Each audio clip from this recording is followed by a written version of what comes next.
कहे शनिदेव, उस दिन दैत्य गुरु शुक्राचार्य के आश्रम में आपने अपनी शक्ति, दृष्टि, कुदृष्टि, राग, द्वेष, छल, प्रपंच, पाप, पुण्य की बढ़ चढ़कर व्याख्या की, किंतु उसका लाभ क्या हुआ शनिदेव? दैत्य जाति आज भी पाताल में सोई पड़ी है। दुष्ट देवता विष्णु की कृपा प्राप्त कर ऐश्वर्य और सुखों का भोग कर रहे हैं। राहु, तुम भूल रहे हो कि तुम इस समय शनिदेव के सम्मुख हो। क्या तुम मेरे शक्तियों से अपरिचित हो? क्या तुम भूल गए कि मेरे ये दो अनुचर भैया और साढ़े साथी मेरे संकेत मात्र पर किसी प्राणी को तो क्या, जगदीश्वर विष्णु के सम्मुख खलबली मचाकर उसके मार्ग में कठिनाइयां खड़ी कर सकते हैं। क्या तुम भूल गए कि मेरे ये दो अनुचर भैया और साढ़े साथी मेरे संकेत मात्र पर किसी प्राणी को तो क्या, जगदीश्वर विष्णु के सम्मुख खलबली मचाकर उसके मार्ग में कठिनाइयां खड़ी कर सकते हैं। क्या तुम्हें इस बात का स्मरण नहीं कि अमृतपान के पश्चात विष्णु ने तुम्हारा मस्तक काट दिया था? उस समय तुम्हारे ऊपर शनि की साढ़े साती की महादशा चल रही थी। मैं आपकी परम शक्तियों से अपरिचित नहीं हूँ शनिदेव। तब तुमने मुझे उत्तेजित करने का दुस्साहस कैसे किया राहु? मेरा उद्देश्य आपको उत्तेजित करने का नहीं था शनिदेव। तो क्या उद्देश्य था तुम्हारा? दैत्य सेनापति राहु का उद्देश्य सदा दैत्य जाति के हित चिंतन में लगा रहता है, किंतु दुर्भाग्य है शनिदेव कि आपकी कृपा प्राप्त करके भी दैत्य जाति पाताल में सोई पड़ी है। शनि, शुक्र और राहु जैसे महान शक्ति संपन्न ग्रहों के संगठन का क्या लाभ हुआ? तुम क्या सोचते हो राहु कि शनिदेव पाताल में पड़ी दैत्य जाति को जागृत करने जाएंगे? अरे मूढ़, शनिदेव तो कार्य करने वालों पर कृपा करते हैं। शनिदेव, तो क्या दैत्य जाति आपकी कृपा प्राप्त करके भी दुष्ट देवताओं की दुष्टता के कारण पाताल में रहने को विवश रहेंगे? इसका उत्तर तुम मुझसे नहीं, दैत्य गुरु शुक्राचार्य से जाकर पूछो कि कहीं शुक्राचार्य दैत्यों के सौभाग्य विधि और विश्व विजय के स्थान पर दुर्भाग्य और पराजय का कारण न बन जाएं। अर्थात से तुम अपरिचित नहीं हो दैत्य सेनापति। दैत्य को जागृत कर उन्हें युद्ध के लिए उत्तेजित करना दैत्य गुरु शुक्राचार्य का निर्धारित कर्तव्य है। उचित तो यह था कि तुम शनि लोक में आने के स्थान पर दैत्य गुरु शुक्राचार्य को उनके कर्तव्य का स्मरण करवाते। आप निश्चिंत रहे शनिदेव, मैं दैत्य गुरु शुक्राचार्य को प्रेरित कर शीघ्र ही दैत्य जाति को जागृत करवाऊंगा, किंतु आपकी कृपा। मेरी कृपा के लिए तुम निश्चिंत रहो राहु। जिस समय दैत्य अपने शत्रुओं के विरुद्ध युद्ध उत्तेजित हो जाएंगे, उस समय मैं शनि लोक से अपनी कुदृष्टि का प्रयोग करके दैत्य शत्रु का सर्वनाश कर दूंगा। वो समय अब शीघ्र ही आने वाला है शनिदेव। यह जान ले कि दैत्य जाति अब जागृत होने वाली है।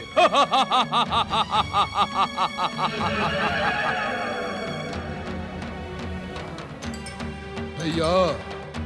जी महाराज। साढ़े साथी। जी महाराज।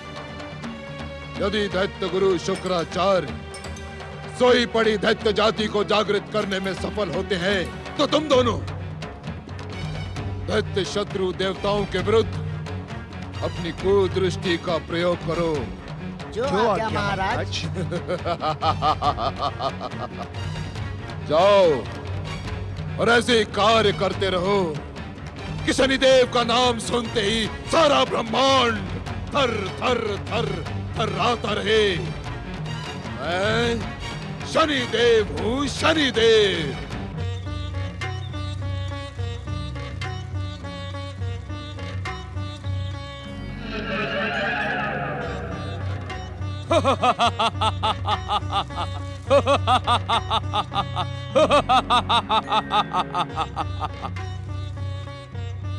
प्रणाम दैत्य गुरु शुक्राचार्य। आओ दैत्य सेनापति राहु, मैं इस समय तुम्हारा ही स्मरण कर रहा था। मेरे जैसे उपेक्षित, तुच्छ और छिन्न मस्तक का स्मरण कर आपको क्या प्राप्त होगा दैत्य गुरु? छिन्न मस्तक होने के पश्चात भी तुम्हारा बल किसी से छुपा नहीं है राहु। समय समय पर अपनी शक्ति से सूर्य चंद्रमा जैसे तेजस्वी ग्रहों को ग्रस्त कर उनके तेज को खंडित करने वाले तुम महान शक्ति के प्रतीक हो। किंतु दैत्य गुरु, दुर्भाग्यवश दैत्य शक्ति तो पाताल के अंधकार में सोई पड़ी है। इसी विषय ने तो मुझे उद्विग्न कर रखा है राहु।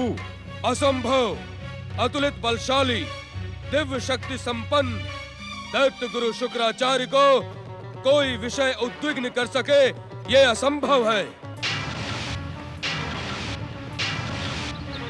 आप अकेले ही अपनी इच्छा मात्र से दुष्ट देवताओं को पराजित कर सकते हैं और तीनों लोकों में दैत्य दानवों का साम्राज्य स्थापित कर सकते हैं। एक तपस्वी का जीवन और व्रत धारण करने वालों को युद्ध शोभा नहीं देता, अन्यथा तुम्हारा कथन क्षण मात्र में सत्य सिद्ध कर सकता हूँ। जो कार्य आप स्वयं करने के इच्छुक नहीं, उसे सोई पड़ी दैत्य जाति को जगाकर पूर्ण क्यों नहीं करवाते दैत्य गुरु? महासम्मेलन में आपका जो अपमान त्रिदेवों और उनके चाटुकार देवताओं ने किया है, उसका प्रतिशोध दैत्य शक्ति को उन्मादित करके लिया जा सकता है। तुम सत्य कह रहे हो राहु, किंतु यह समय उदासी और निराशा का नहीं, उत्साह और उत्तेजना का है। आप शीघ्र पाताल लोक जाकर दैत्य जाति को जागृत करें, उन्हें पृथ्वी और स्वर्ग पर विनाश लीला प्रारंभ करने के लिए आदेश दें। यह तो आपको ज्ञात है कि शनिदेव स्वयं ही दैत्यों के पक्ष में आ गए हैं। वैसे तो आपकी दिव्य शक्तियां ही दुष्ट देवताओं को पराजित करने में समर्थ हैं, किंतु इस समय शनिदेव के साथ का लाभ भी दैत्य जाति उठा सकती है। तुम निश्चिंत रहो राहु, आसुरी शक्ति अब अधिक समय तक सोई नहीं रहेगी। मैं शीघ्र पाताल प्रस्थान करूंगा। मैं शीघ्र पाताल प्रस्थान करूंगा। मैं शीघ्र पाताल प्रस्थान करूंगा।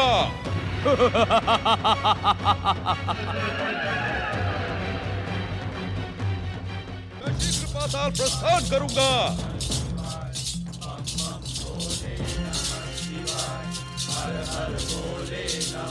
मैं शीघ्र पाताल प्रस्थान करूंगा। शुक्राचार्य,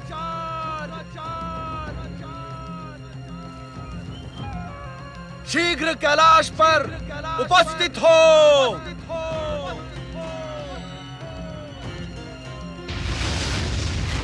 हर हर महादेव, हर हर महादेव। मेरे लिए क्या आज्ञा है कैलाशपति? शुक्राचार्य, वैकुंठ लोक के महासम्मेलन से बहिष्कृत होने के पश्चात तुम सूर्य पुत्र शनिदेव तथा छिन्न मस्तक दैत्य सेनापति राहु से परामर्श प्राप्त कर त्रिदेवों के विरुद्ध षड्यंत्र में सम्मिलित हो रहे हो। क्या यह उचित है? वैकुंठ के महासम्मेलन में आपके सम्मुख जिस प्रकार मुझे अपमानित करके बहिष्कृत किया गया, क्या मैं वो भूल सकता हूं? जगत पालक श्री विष्णु ने जिस प्रकार मेरा स्वाभिमान छिन्न भिन्न कर दिया, शिव शंकर, उसका प्रतिशोध लिए बिना मेरा चित्त शांत नहीं हो सकता। अपनी सीमाओं में रहो शुक्राचार्य। अपने दुस्साहस को अनदेखा कर तुम जगत पालक श्री विष्णु से प्रतिशोध का दंभ भर रहे हो। तुम्हारा अहंकार स्वयं तुम्हारे विनाश का कारण न बन जाए। नागेंद्र, अपने स्वाभिमान की रक्षा करना क्या अपराध है? स्वाभिमान रक्षा को जगत पालक श्री विष्णु के विरुद्ध प्रतिशोध से जोड़ना निश्चित अपराध है शुक्राचार्य। दैत्यों के नवनिर्वाचित गुरु शुक्राचार्य को प्रतिशोध का अर्थ भी ज्ञात है अथवा नहीं? भली भांति ज्ञात है महादेवी। अपने शत्रु के विरुद्ध अंतिम परिणाम तक संघर्ष ही प्रतिशोध है। नहीं शुक्राचार्य, नहीं। प्रतिशोध किसी शत्रु के विरुद्ध नहीं, अपितु स्वयं अपने विरुद्ध होने वाले संघर्ष का दूसरा नाम है। ये आप क्या कह रहे हैं भगवान कैलाशपति? सत्य कह रहा हूं शुक्राचार्य, और आप भी इस सत्य को भली भांति ज्ञात कर लें कि प्रतिशोध वो ज्वाला है जिसमें व्यक्ति स्वयं ही भस्म हो जाता है। तो मैं क्या करूं विश्वनाथ? अपनी वृत्तियों पर नियंत्रण करने का संकल्प करें आप। संकल्प? हां शुक्राचार्य, संकल्प। क्योंकि प्रतिशोध प्रतिक्रियात्मक होता है और संकल्प क्रियात्मक। प्रतिशोध में बदले की भावना है और संकल्प में कर्तव्य का बोध। प्रतिक्रियात्मक होने के कारण प्रतिशोध का लक्ष्य किसी व्यक्ति अथवा समुदाय तक ही सीमित होता है, जबकि क्रियात्मक होने के कारण संकल्प का लक्ष्य उदांत और जन कल्याण के निमित्त है। अपने स्वाभिमान की रक्षा का संकल्प भी तो किया जा सकता है भगवान कैलाशपति। सुप्त दैत्य जाति को जागृत करने का संकल्प शुक्राचार्य के लिए न्याय सम्मत है। संकल्प के महान अर्थ को अपनी पापी वृत्तियों के प्रोत्साहन से तोड़ मरोड़ के प्रस्तुत न करें आप। स्वाभिमान रक्षा का अर्थ त्रिदेवों के विरुद्ध विद्रोह नहीं है। शनि तथा राहु के दुष्चक्रों में उलझकर आप अधर्म के मार्ग पर चल पड़े हैं। अपने परम ज्ञानी पिता महर्षि भृगु की आज्ञा की अवहेलना कर आप स्वयं एवं असुरों के विनाश का कारण बन जाएंगे। आपको सावधान करना आपके आराध्य के नाते हमारा कर्तव्य है। यह सुनकर मैं कृतज्ञ हुआ कैलाशपति कि आप दैत्य जाति और दैत्य गुरु के भविष्य के प्रति चिंतित हैं। किंतु परम शक्ति संपन्न शनिदेव दैत्य जाति के सच्चे हितैषी हैं। राहु स्वयं दैत्य सेनापति हैं। उन मित्रों पर विश्वास न करने का कारण मुझे तो दिखाई नहीं पड़ता। जिन्हें आप हितैषी एवं परम मित्र बता रहे हैं, उनकी गुप्त योजनाएं और षड्यंत्र हमसे अज्ञात नहीं है शुक्राचार्य। आपने स्वयं उन्हें पाताल लोक जाकर सोई असुर जाति को जगाने का आश्वासन दे दिया है। हां, यह सत्य है भगवान कैलाशपति।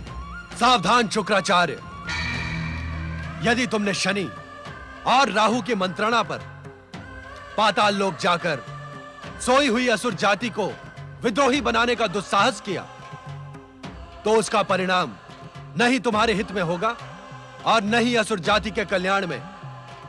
मैं आपके परामर्श को सदैव ध्यान में रखूंगा देवाधिदेव।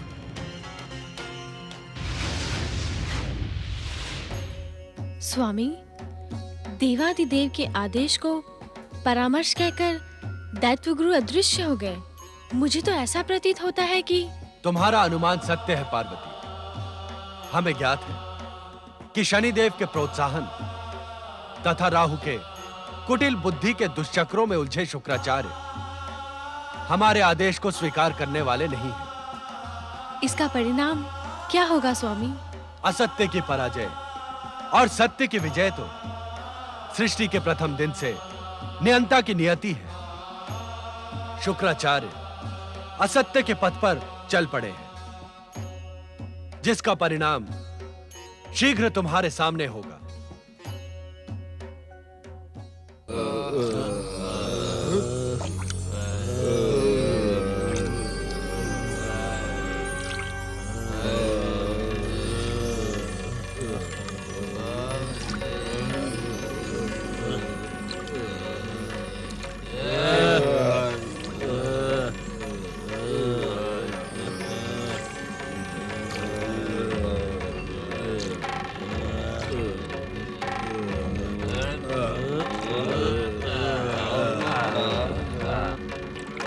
हे संसार के सर्वश्रेष्ठ वीर प्राणियों,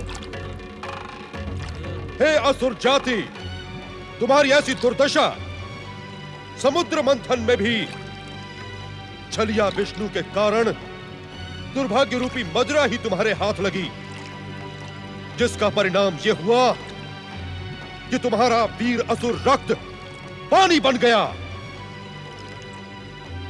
त्रिदेव ब्रह्मा विष्णु महेश के कारण ही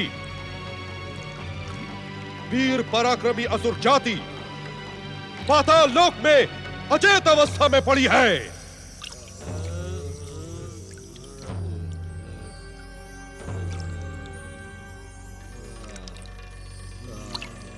जागो असुर योद्धाओं, जागो असुर योद्धाओं, जागो।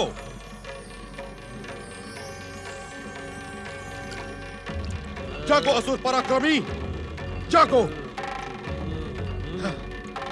जागो, जागो असुर वीरों, जागो।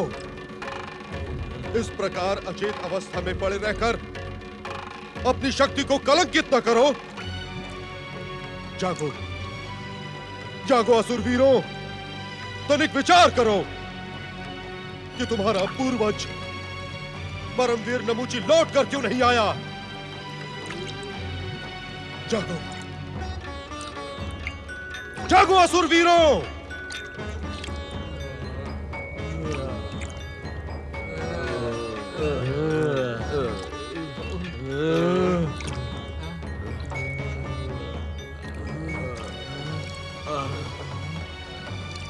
ज्ञात है क्यों?